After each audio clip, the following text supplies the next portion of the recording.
Eu vou colocar aqui porque o Mamãe Tomou. Coloca o... o Mamãe Falei. O Moraes, que falou que o Mamãe Falei não pode voltar para a política. Sentiu aí, Arthur? Você sabe que assim, olha só que irônico, né? Eu nunca apoiei essa punição, essa cassação sua. Apesar da tua fala absolutamente constrangedora, vexatória, repugnante, né? Uma coisa meio ali, realmente, assim, eu diria, de baixo nível, né? Mas eu nunca achei que isso fosse suficiente para cassar o seu mandato. Então, assim, eu lamento que você tenha apoiado esse senhor que agora está dizendo para você que você não pode voltar para a política. Moraes está dizendo assim, não vai voltar. O que ele disse aqui? Vamos olhar aqui. Coloca aqui, ó. Deixa eu ver aqui, ó. Cadê a nossa matéria? Vou olhar aqui. Tá ruim esse negócio hoje aqui. Vamos lá. Internet, pronto. Peguei aqui, vamos lá. Olha aí, ó. Vocês estão lendo aqui, eu estou lendo no computador. O ministro rejeitou a ação apresentada pelo Arthur Duval para tentar reverter a cassação do seu mandato pela Assembleia Legislativa de São Paulo. A decisão consta do despacho assinado em 22 de julho. Tá? Moraes afirmou que a reclamação constitucional não pode ser usada como recurso para reabrir debates já analisados por outras instâncias. Segundo o vice-presidente do Supremo, o instrumento tem aplicação restrita a hipóteses previstas na Constituição, como preservar a competência do STF ou assegurar o cumprimento de decisões vinculantes da Corte. De acordo com o ministro Duval, alegou violações a garantias constitucionais no processo disciplinar, mas não indicou nenhuma decisão do Supremo ou súmula vinculante que tivesse sido descumprida e justificasse a apresentação da reclamação. A postulação não passa de simples pedido de revisão do entendimento aplicado na origem, o que confirma a inviabilidade desta ação, disse o Moraes. Tá? Lembrando que o Duval perdeu o mandato em maio de 22, tá? Por quebra de decoro. Na época, ele afirmou que as mulheres ucranianas eram fáceis porque são pobres.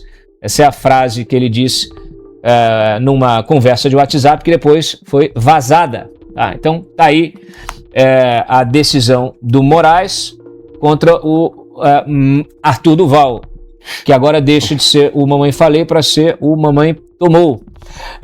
Tomou essa invertida aí do Alexandre de Moraes. Como eu disse, eu lamento. Mas vocês incentivaram a perseguição. Aliás, nós temos aqui alguns...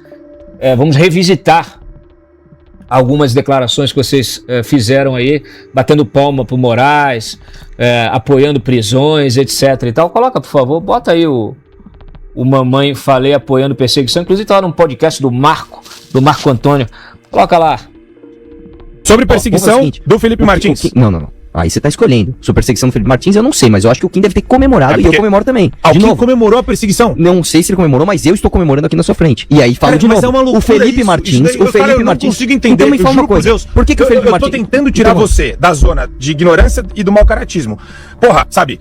Marcou, você ficar nessa ignorância. Por que que o Felipe... Marcou, por que o Felipe Martins comemorou a prisão ilegal do Luciano Ayad e do Alessandro Molho? Vamos lá. Cara, primeiro que esse é o tipo de pergunta que eu não acho que é pertinente à sua resposta.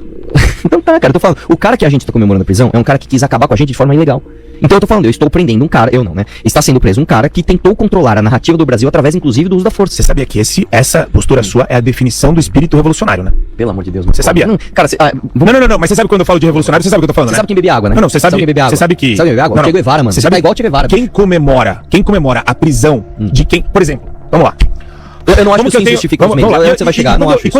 Inclusive quando eu tava falando, que eu não terminei de um processo de conversão que eu tô aí, vivendo, cara, eu espero que as pessoas tenham misericórdia, né? Eu acho que a coisa mais bonita do cristianismo é a misericórdia, né? É você olhar pro outro e falar, porra, te odeio, mas você não merece morrer ou ser preso e encarcerado porque eu te odeio, ou porque você me odeia. E aí, Paulo Figueiredo? E aí, Eduardo Bolsonaro? E aí todo mundo que ficou me zoando, não, agora você se ferrou, Magnitsky vai cantar, e mais, você vai ver o Gilmar Mendes vai entrar também. Gilmar Mendes não só não recuou nenhum milímetro, como apoiou Alexandre de Moraes, e agora removeram a Magnitsky do cara.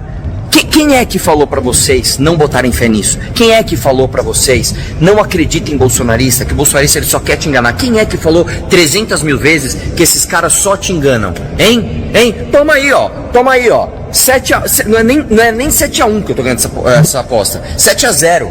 7-0, toma aí, ó. Aí tem, ó, quer ver, ó? Deixa eu ver aqui. Você tem o que eu mandei, esse último eu mandei do próprio Renan? Brenda, eu mandei aí o Renan de chapéu pedindo prisões, porque não é só ele, né? Não é só o Arthur Duval, é o Renan também, que é o candidato à presidência pelo partido Missão. Essa gente... Missão impossível. Essa gente defende isso aí, ó. Vai lá, coloca lá. O Alan dos Santos cair é importante, o Alan dos Santos ser preso é importante, só que ele ainda é o topo da pirâmide, tem muita gente ainda pra cair. Você não vai derrubar só o Alan dos Santos sem derrubar o Olavo de Carvalho, que esse você encana. Ele é velho, foda-se, velho criminoso, tá? Canalhas envelhecem. O vovozinho é fofo, tem que ver com o Hitler também seria vovozinho se sobrevivesse, tá? Carluxo, Eduardo Bolsonaro e tantos outros que estão apaniguados, pendurados ali no governo federal, tá? Que essa seja a primeira de muitos.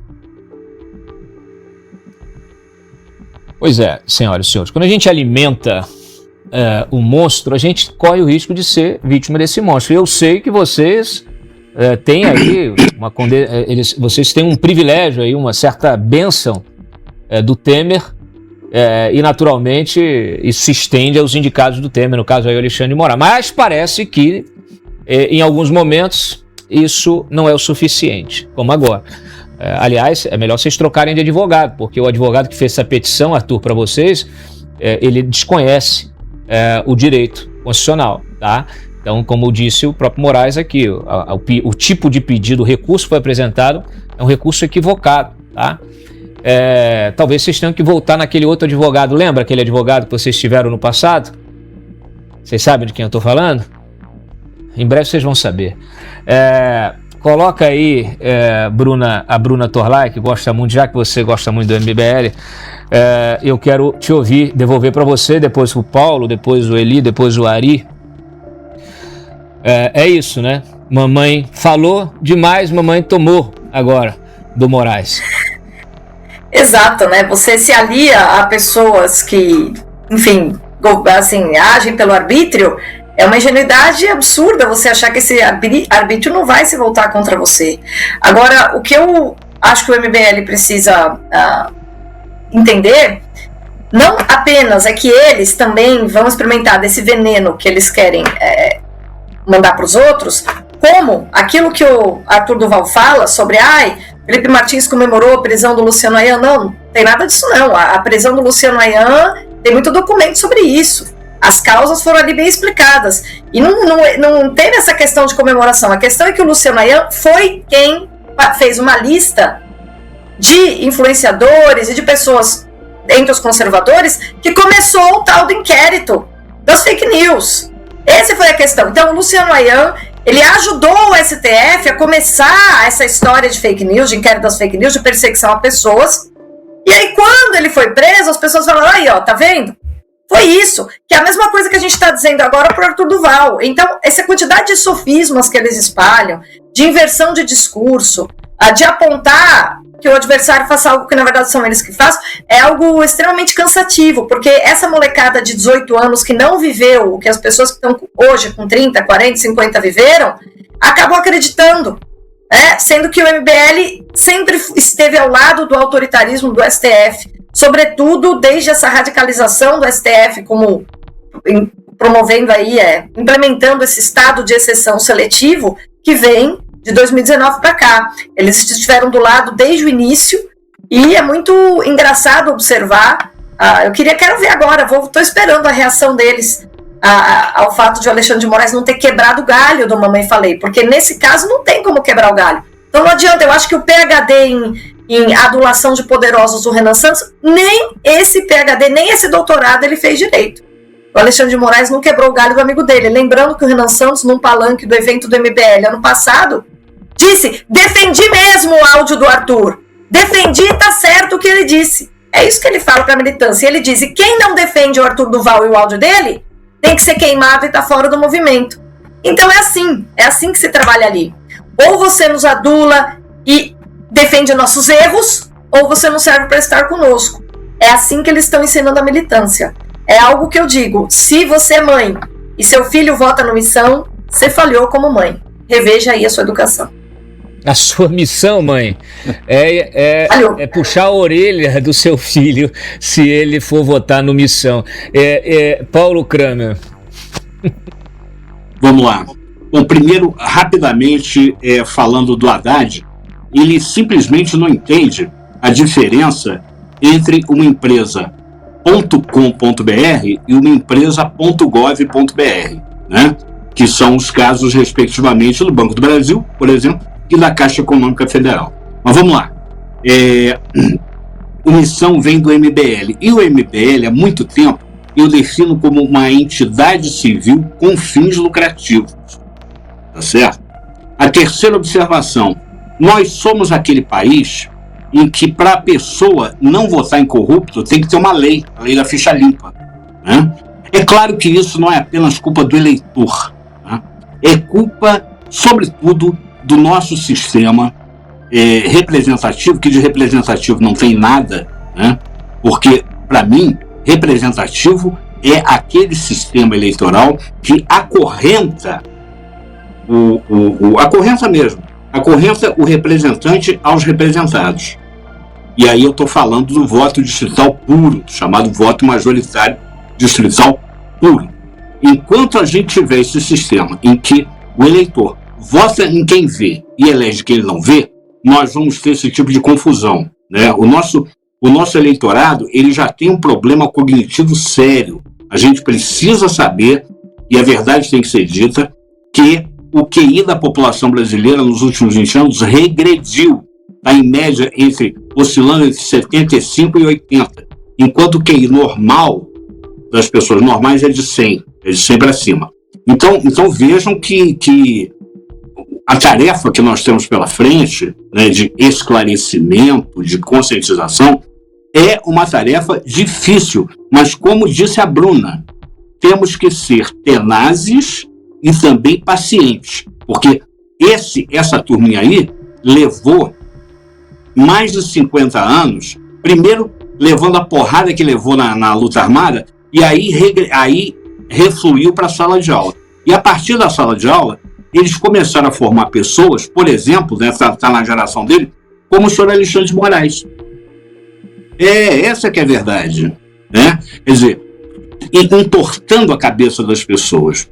Então, a gente precisa ter paciência, tenacidade e senso de prioridade, porque não adianta a gente atacar tudo de uma vez. A gente precisa ter senso de prioridade e atacar aquilo que dá para atacar num primeiro momento, depois num segundo momento outro, e por aí vai. Isso se chama estratégia, né? Quando a gente tem 50 prioridades, a gente não tem nenhuma, certo? Eu sei que muita coisa está errada, muita coisa precisa mudar, mas a gente precisa ter essa consciência de que é necessário hierarquizar as prioridades do nosso programa de mudança, da nossa agenda de mudança. É isso aí. Sabe o que é curioso, Paulo? É que assim, esse tipo de reflexão ela é muito importante. Assim, a gente faz aqui com uma certa picardia, com um sarcasmo, com uma ironia, os nossos comentários em relação ao que o MBL faz, essa turma do Missão, etc. Mas esse é um debate que deve ser travado com muita seriedade. Porque quando a gente vê uma manifestação daquela em relação, por exemplo, ao Felipe Martins, e o sujeito tipo se dane se tem processo judicial, se tá certo, se tem prova, se não tem o devido processo legal, não tô nem aí, tem que ir pra cadeia mesmo, tem que prender. Ele tá reproduzindo exatamente a mentalidade do PT, inclusive. Eu já contei aqui, e repito, que no dia 8 de dezembro, de janeiro, perdão, no dia 8 de janeiro, lá em 2023, depois que prenderam todo mundo, dia 9, que teve todo o processo, ali a prisão do dia 8, dia 9, que vão lá no QG, na frente do QG, pegam todo mundo, colocam nos ônibus, depois pegam essas pessoas, jogam dentro de uma de um ginásio, criança, idosos, pets, todo mundo no chão, sem higiene, sem segurança, sem nada, botam lá, trancafiam essas pessoas lá por dias. As pessoas fazendo suas necessidades ali umas sobre as outras, crianças sendo expostas a adultos estranhos, à família. Quando eu olhei aquilo, fiquei muito impressionado com aquilo, falei assim, isso aqui é igual campo de concentração nazista. Eu liguei para um advogado do PT de alto rango e falei, cara, isso aí é um absurdo. Ele falou, tem que esquecer, trancar, fechar e jogar a chave fora. Então assim, quando eu ouço o Arthur falando, eu ouço ecos dessa gente autoritária. E assim, a gente tem na história do Universal, pega lá a Revolução Francesa, pega o Robespierre. Qual foi o destino de quem gostava muito de guilhotinar a cabeça dos outros? Foi ser guilhotinado. Então, quem tá na, vamos dizer assim, nessa arena política e não compreende que o debate político precisa ser feito com qualificação, precisa ser feito com espírito público, espírito republicano, de enfrentamento, de representatividade, Paulo, como você citou. Quanto a gente tem que evoluir como sociedade, como nação, como a nossa política precisa evoluir, enquanto esses senhores querem voltar com o Brasil para um Brasil que nunca existiu. Querem fazer política na base justamente da guilhotina. Querem violar a Constituição, os direitos individuais e toda a sorte de leis e regulamentos que são feitos para reger ali um mínimo de, sabe, de respeito entre as pessoas. Então, assim, é uma irresponsabilidade apoiar gente que pensa assim. Aliás, gente que não está preparada para o debate público. Eu fiz aqui algumas brincadeiras em dias passados falando, olha, quando eu pedi uma entrevista com o Renan Santos, me mandaram entrevistar primeiro o Arthur Duval. Tá convidado, viu, Arthur? Agora eu vou fazer questão de entrevistar aqui, se você quiser. Porque o seu chefe aí, o seu candidatinho à presidência, inclusive, me bloqueou no Twitter. Tem aí o link do bloqueio aqui do Twitter. Me bloqueou no Twitter. Quer dizer, qual é a condição que um sujeito que é incapaz de travar um debate republicano, ou de sofrer ali algum tipo de crítica, né? Eu fiz uma ironia em relação a algumas coisas que estavam circulando, fiz uma postagem anterior com uma ironia em relação a algumas coisas que estavam circulando dele, e a postura dele é bloquear. Então, desculpe, o Renan não tem condição alguma de ser, aliás, nem o chefe do movimento que ele criou aí, né? Um movimento no qual as pessoas são obrigadas a atuar como seita. Todos que saem do movimento são apedrejados, saem com raiva. Pode ver. Nós temos aí ex-MBLs aí, ó, vários deles, e que são tratados publicamente com o mesmo ódio que essa gente expressa aí em relação aos seus rivais políticos. Eles tratam os seus aliados, que resolvem não seguir mais a cartilha, da mesma maneira que os seus rivais. É isso, é com bloqueio, é com intolerância. Então, assim, tem muito ainda a ser descoberto do que esse pessoal realmente faz e o que eles pensam. A gente tem uma campanha inteira para que isso aconteça. E vai acontecer, viu? Porque se existe uma coisa que descortina as pessoas, que deixa as pessoas nuas do ponto de vista moral, do ponto de vista ético, do ponto de vista financeiro, é uma disputa presidencial. Você vê aí a perseguição que está sendo feita em relação ao Flávio. Não pensem que entrar numa disputa dessa vai passar a disputa incólume, não. Vai ser descortinado, tudo será exposto à luz do dia. Mas assim, mais uma vez, a gente precisa ter responsabilidade para evitar que mais pessoas com esse viés autoritário ocupem espaços de poder. Essa é uma responsabilidade de cada um de vocês que nos assistem aí, para que promovam também, né, na medida do possível, esse esclarecimento para os jovens, porque eles são muito espertos, eles vão em cima dos jovens de pessoas que tinham 14, 13, 12 anos nas últimas eleições aí, hoje tem 16, 17, pessoas jovens que não conhecem ainda a política, mas que são fisgados ali por um discurso de vamos resolver tudo rapidamente aqui na base da caneta, a gente vai desfavelizar o país, vai acabar com o crime organizado, vai colocar o Brasil no primeiro mundo. Isso tudo não é factível, isso é um discurso bobo, irresponsável, né? E a gente está aqui justamente para poder fazer esse debate qualificado, que infelizmente vocês não têm coragem de ter. Por isso que bloqueia, por isso que não vem, não senta, não faz a conversa. Então assim, mas vocês ficarão pelo caminho. O nosso eleitor está cada vez mais consciente de que tipo de representante precisa ter, né? E eu espero que muito mais pessoas acordem em relação a isso. Eli Vieira.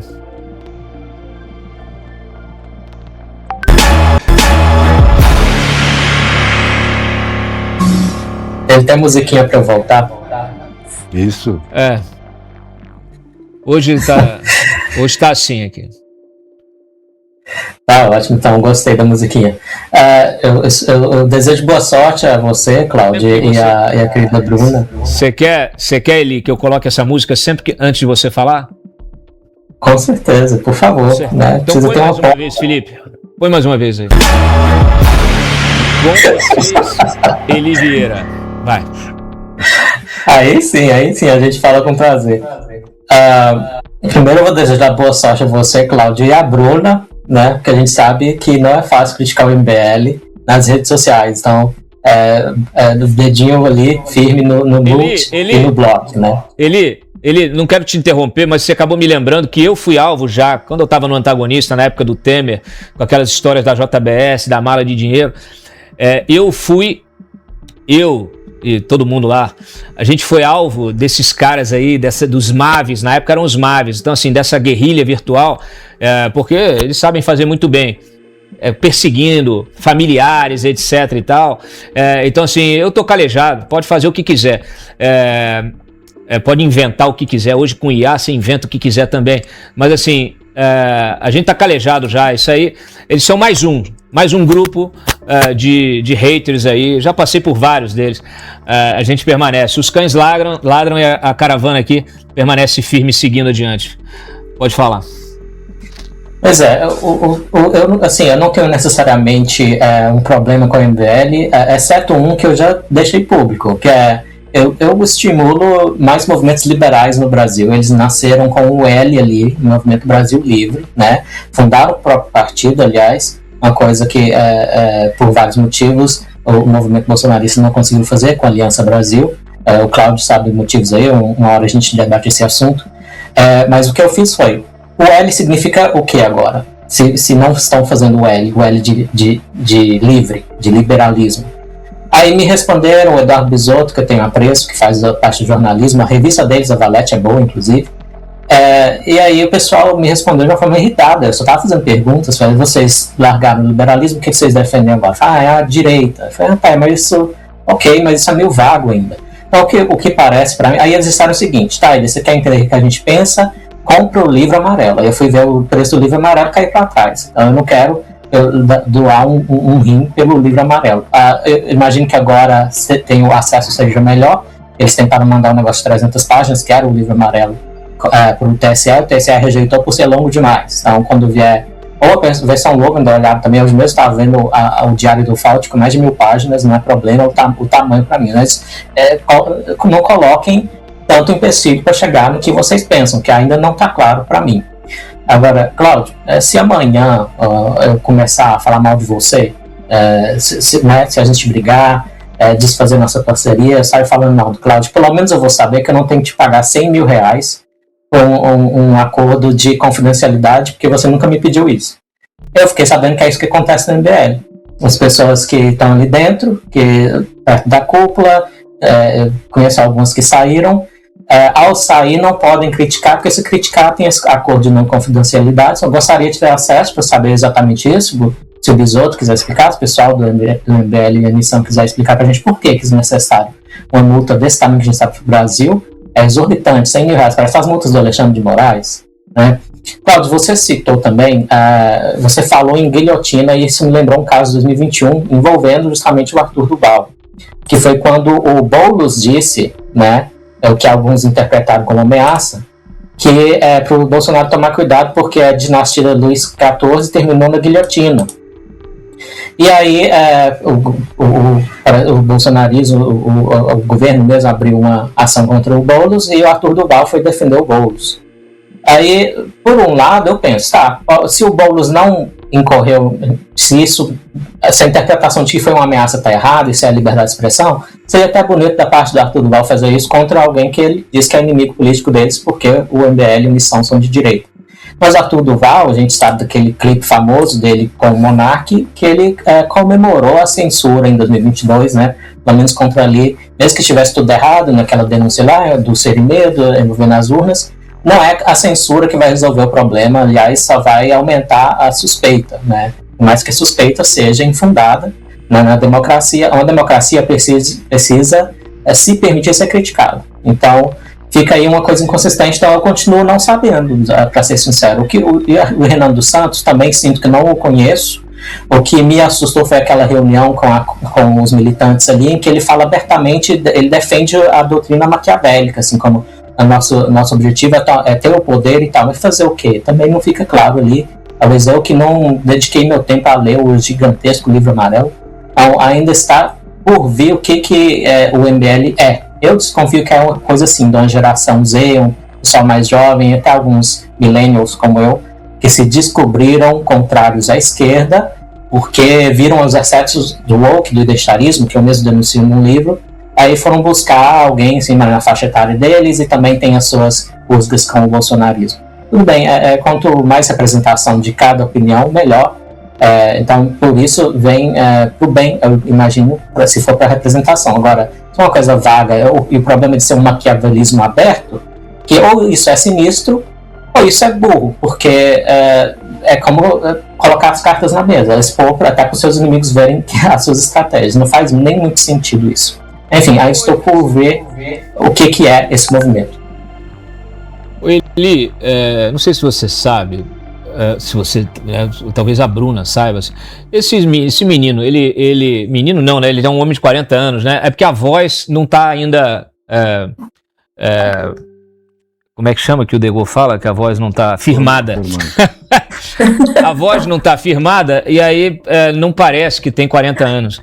Esse menino, ele tem família? Se tem mulher, tem filho? Não, Bruna? Não tem, e eu acabei de enviar para o Eli o livro amarelo. Eu recebi no grupo o livro amarelo, aí Eli, você não precisa mais pagar, ele foi pirateado, o pessoal pegou aí para ler, me enviaram, né, eu dei uma olhada, mas assim, você não vai encontrar nada de sólido, eu sinto te desapontar, porque o livro amarelo é uma fachada. O que a filosofia do Missão é outra coisa. Aí, se você quiser, eu te envio também um pouco de material a respeito. Tem que ser iniciado. Por isso que existe o acordo de confidencialidade. Porque uma vez que a pessoa é realmente iniciada e entende do que se trata, aí sim a pessoa precisa assinar esse acordo. Por quê? Por que será que eles não querem que seja divulgado? Bom, pelo mesmo motivo que eles começaram a me chamar de titia que não entende nada, quando eu disse o que representa realmente aquele O Futuro é Glorioso. Eles podem dizer que é inspirado no anime, mas quem entendeu a filosofia do Missão sabe que não é porque é inspirado no anime que pegou e que intitula o livro amarelo. Tá? Então, é uma filosofia ali, depois eu te passo mais fontes para você investigar, mas é um projeto de poder autoritário, declaradamente autoritário, e o Renan Santos, em círculos fechados, fala abertamente para algumas pessoas que estão próximas dele. Isso me foi testemunhado, tá? Eu não tenho prova. Isso me foi testemunhado por alguém que faz questão de ficar lá perto e que eu falo, oi, você idiota, você vai se ferrar, mas tudo bem, fica lá, você é adulto, você sabe o que você faz. Essa pessoa me disse claramente, não, eu achei interessante porque o Renan me falou que ele se inspira, ele bebe mesmo na metodologia de formação de militância leninista. Aí eu falei, que lindo, é a mesma metodologia em que os outros movimentos totalitários na Alemanha e na Itália dos anos 30 beberam, todo mundo bebeu em Lenin, ele vai lá beber também, que bonito, e você fica perto do pessoal, né? Então você elogiou a revista Valete, eu não elogio não, porque eu acho que esses intelectuais que estão se aproximando do Missão estão cometendo um erro clássico do intelectual idiota, que ele se aproxima de um movimento achando que ele vai influenciar, que ele tem algum poder lá, sendo que ele só é usado, ele é só uma ponte, ele só vai servir para ser fachada, e no primeiro momento vão descartá-lo. Tá? Os nazistas fizeram isso com Heidegger, fizeram isso com Carl Schmitt. O pessoal está se aproximando. Intelectual que se aproxima de projeto autoritário vai rodar. E eu tenho falado isso justamente porque não funciona. Desde que o mundo é mundo, a gente vê que o Sócrates foi imolado justamente por isso. A morte de Sócrates em Atenas foi simplesmente uma resposta de um grupo a um outro grupo autoritário que tinha alguns representantes que eram próximos de alunos do Sócrates. Eles usaram Sócrates para mandar recado, entendeu? Então foi ali uma briga de facções e o intelectual filósofo foi quem rodou. Não que o Sócrates tivesse culpa, mas na verdade usaram Sócrates para prejudicar os intelectuais que depois eles perseguiram também. Então, desde que o mundo é assim que funciona. E eu observo que o pessoal que está escrevendo para Valete, porque acha lindo, eles nos valorizam, são um bando de trouxas que não entenderam a base da política e da disputa de poder do século XX para cá. Tem um livro muito bom aí do Mark Lilac, que você deve ter lido, ele com certeza, que é justamente os intelectuais imprudentes, né? Que é justamente sobre o que acontece quando o intelectual se mete com política, tá? Então tá aí o livro amarelo, leia, divirta-se, mas não espere encontrar aí o projeto, a filosofia que está por trás do MBL. Agora não, Renan não é casado, não tem filhos, e saiu no Estadão um artigo muito engraçado, em que o colunista dizia o seguinte: bom, mas para tudo que eles querem fazer no livro amarelo, a gente vai precisar de população. E aí a gente tem alguns governos aí que colocaram multa para os solteiros que não têm filhos. E bom, o único jeito de projeto que o MBL diz que quer praticar dar certo é multando os solteiros que não têm filho, ou seja, multando todos os integrantes do Partido Missão, que é tudo um bando de adolescente que chegou aos 40 anos. Olha, é um pouco difícil, mas eu vou tentar. Nos anos 50, existia um certo desânimo das pessoas com as eleições. Você estava saindo do... Anos 50 você tinha o quê? 132 mais ou menos? Eu estava chegando no 100. E em São Paulo, eles elegeram o Cacareco.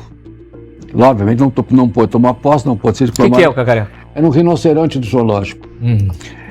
Tipo macaco Tião? É tipo isso. Ou seja, esse tipo de candidato me lembra muito essa eleição do Cacareco. Ou seja, as pessoas não têm o que dizer, copiam coisas que ouviram contar de alguém que não sabia exatamente do que estava falando, misturava.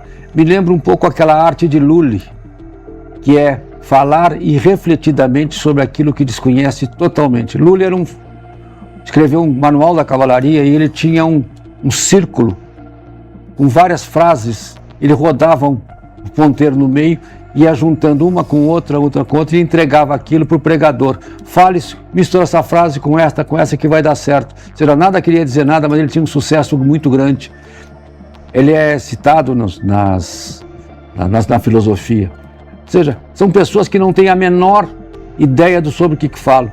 Falam sobre liberdade, sobre capitalismo, não têm noção do que é isso. Ou seja, na verdade, os grandes totalitários, os grandes líderes totalitários, foram grandes e foram mortos, usavam um pouco disso, de engambelar as pessoas, de contar histórias para as pessoas e dizer: e você, é importante, porque agora vamos libertar os fracos, vamos combater a opressão. E eu sou capaz de fazer um discurso de meia hora sem dizer absolutamente nada. E é o que eles fazem. Porque antes de você fazer política, você tem que ter sensibilidade para olhar as pessoas e entender o que elas são, que cada um é. Cada uma das pessoas é. Cada ser humano é um universo em si próprio. Ali, olha o rinoceronte. Olha o Cacareco ali. Cacareco. Então, se você quando é político, na verdade, você está se tornando um espelho da sociedade e refletindo aquela sociedade, os anseios daquela sociedade, de uma forma que você julga e inteligentemente transforma aquilo em realidades viáveis. Política é a arte do possível. Política é a vibra. Política não é você chegar: eu vou salvar o mundo. Vai salvar coisa nenhuma. E o mundo é pequeno. Ontem eu estava vendo uma matéria sobre o Cambriano, 300 milhões de euros, e hoje não temos nem notícia do que aconteceu. Então, é isto que as pessoas têm que aprender. A política começa pela humildade. A humildade de olhar para o eleitor e entender o olho de cada eleitor o que é.